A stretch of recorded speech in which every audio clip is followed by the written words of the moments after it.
The day I transferred my pension to a new card, I felt something I hadn't felt in a long time. Control. It may sound small to someone younger, just a bank visit, a new debit card, a change of account details.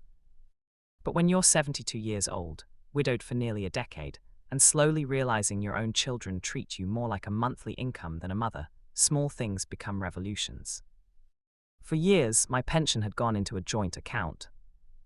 It started innocently enough. After my husband passed, my daughter Elena insisted it would be easier if she helped manage my finances. "Mom, you shouldn't stress about bills," she had said, squeezing my hand at the funeral reception, her eyes still red from crying. "Let me take care of everything." And I believed her. At first she did help. She paid the electricity bill, sorted out insurance, set up automatic payments. I was grateful, I was grieving, I didn't have the strength to argue or even think clearly. Then little things began to change. I'd notice withdrawals I didn't recognize. When I asked, she'd sigh, "Mom, that was for groceries. Remember, I picked up things for you." Sometimes I did remember, sometimes I didn't. Grief makes your memory foggy, age doesn't help either. Then her husband Cameron began appearing more often.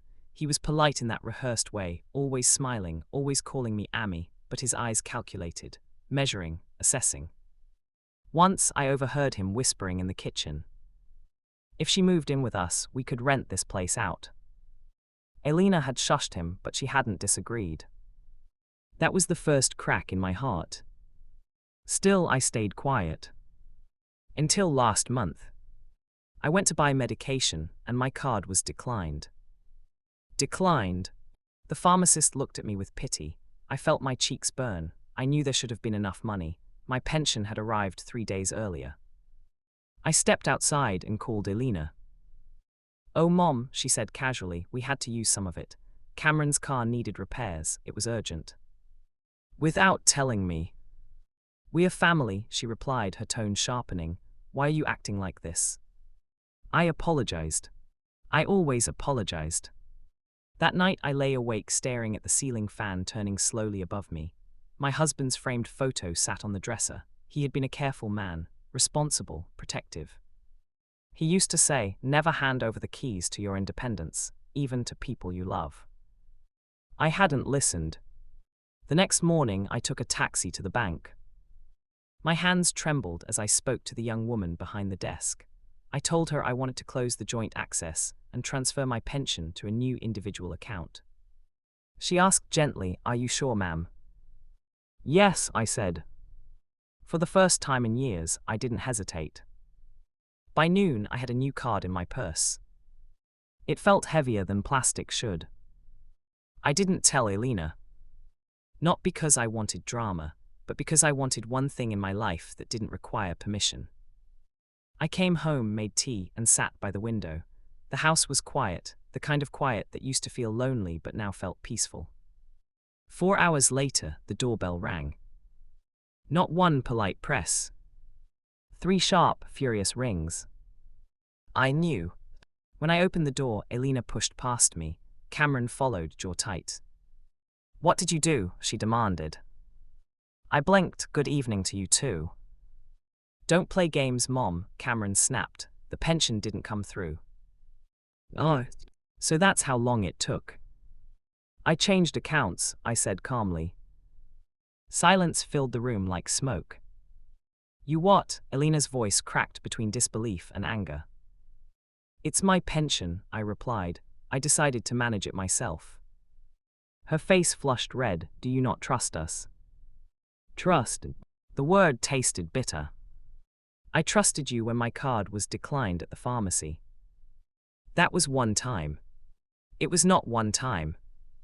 Cameron stepped forward. "You're being paranoid. At your age, handling finances alone isn't safe." At your age. There it was. The gentle erosion of dignity disguised as concern. "I handled finances before either of you knew how to write your names," I said quietly. Elena's eyes filled with tears, but not the soft kind, the angry kind. "So this is how you repay us, after everything we do for you?" "What do you do for me?" I asked. The question stunned her. We visit, we check on you, we include you in things.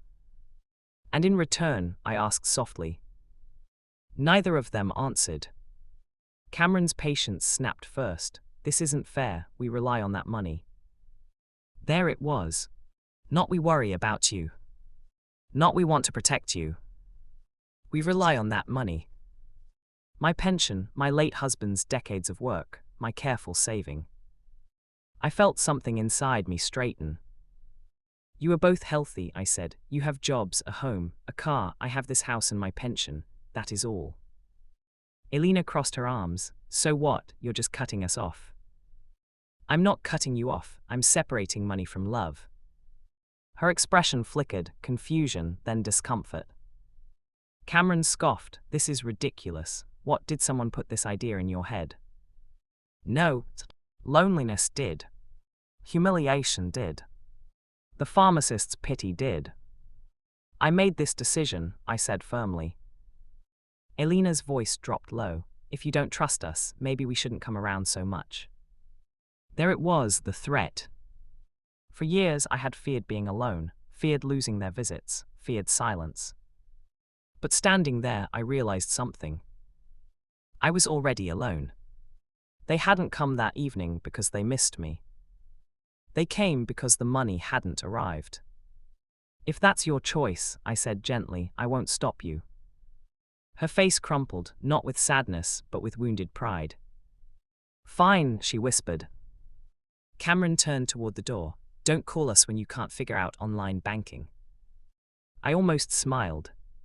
I won't. They left as quickly as they had arrived.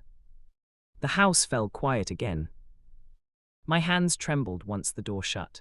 Strength always comes with a cost. I sat down and let myself cry, not because I regretted it, but because it hurt to see the distance between us so clearly. An hour later, my phone buzzed. A message from Elena. We never thought you'd choose money over family. I stared at the screen for a long time. Then I typed back. I chose dignity. She didn't reply. Days passed. No calls. No visits. The silence felt sharp at first. I kept expecting guilt to drag me back into apology. But something else grew instead. Peace. I paid my own bills, bought my own groceries, even treated myself to new curtains I'd been postponing for years because Cameron once said they were a waste. I reconnected with old friends, joined a small reading group at the community center, laughed more than I had in months. One evening, 2 weeks later, there was another knock at the door. Softer this time. Elena stood alone. Her eyes were swollen not from anger, but from crying. Can I come in? She asked quietly. I nodded.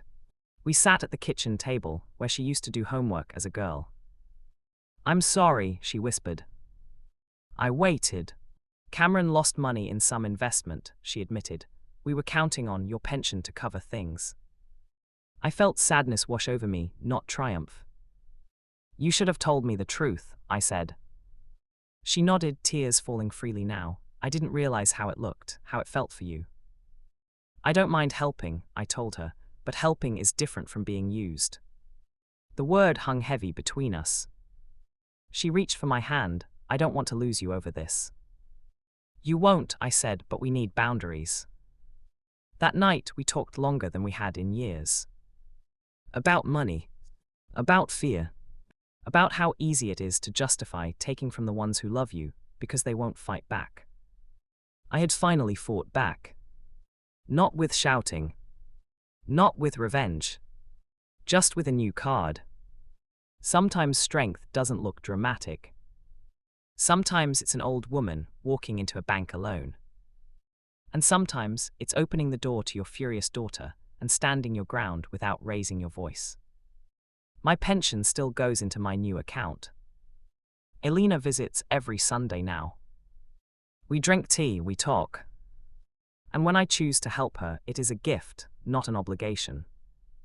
Because love given freely feels very different from love tied to a transaction. And at 72, I finally remembered something important. Independence is not selfish. It is survival.